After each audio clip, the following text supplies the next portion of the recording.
The world's biggest producer of crude oil has warned of catastrophic consequences if the Strait of Hormuz remains blocked to shipping for an extended period.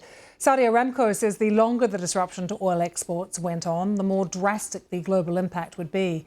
The price of oil has fallen from yesterday's highs, but fears of further volatility remain.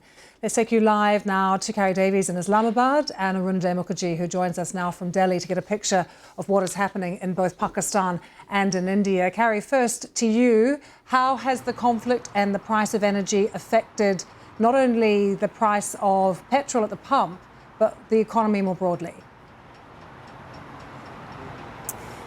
Well, Lucy, we know that there will be impacts because yesterday evening we heard from the Pakistan's Prime Minister, who made an announcement to the entire nation talking about the different measures that Pakistan is putting in place to try to make sure that fuel is preserved. So various different measures, including a 4-day working week for government jobs, although he also said that he wants to see that in private companies as well, that 50% of the workforce, they've said, it should be working from home, apart from those in essential industries. We've also heard that schools will be closed from the end of this week for 2 weeks, and that universities have been told to continue their operations online. These are just some of the measures that have been put in place in the attempt to try to preserve fuel, but there's also been measures put in place to try to save more government funds. Now, of course, with the price going up, we have heard from Pakistan that they could see that their monthly oil bill could go up to $600 million a month. So the other measures that they are starting to put in place to try to sort of cost-cutting measures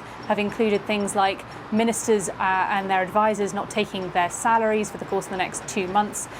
There's going to be officials have been told that they aren't able to do foreign visits as well in the vast majority of cases. So all of these different measures are being put in place. But the big question is how long will this crisis in the Middle East go on for, and how long can those existing reserves that Pakistan has got, how far can they stretch them? And Arunjay, what are the concerns in India?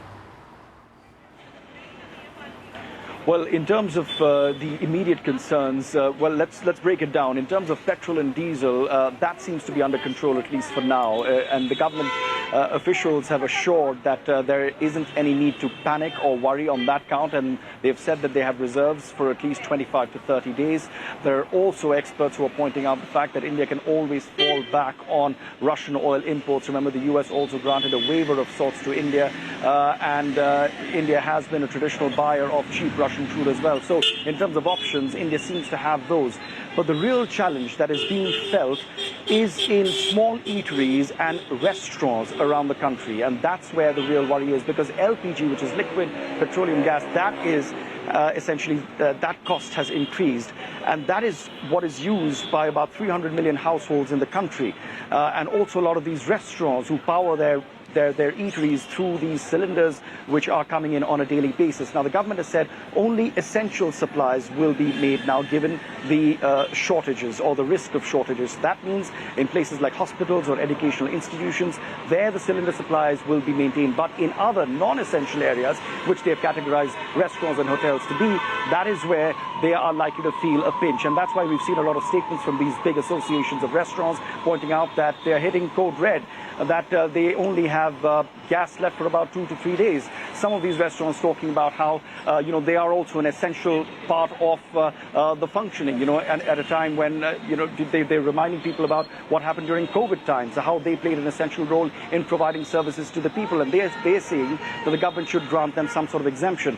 I'm in a very busy street lined with restaurants just to get a sense of what is really happening. And there is a real worry that this could hit home in this kind of industry. And also, this essentially means a cascading effect on inflation, something that India has really tried to keep under check. And Carrie, just to be clear, the vulnerability for Pakistan is also with natural gas, isn't it? And it's LNG that they get from Qatar, and that's where the Strait of Hormuz comes in? Exactly. So the Strait of Hormuz is so crucial for both imports of oil and imports of gas. And today, much as Arunjay was saying, I went out to speak to people as well to hear about what impact this is already having on people's lives.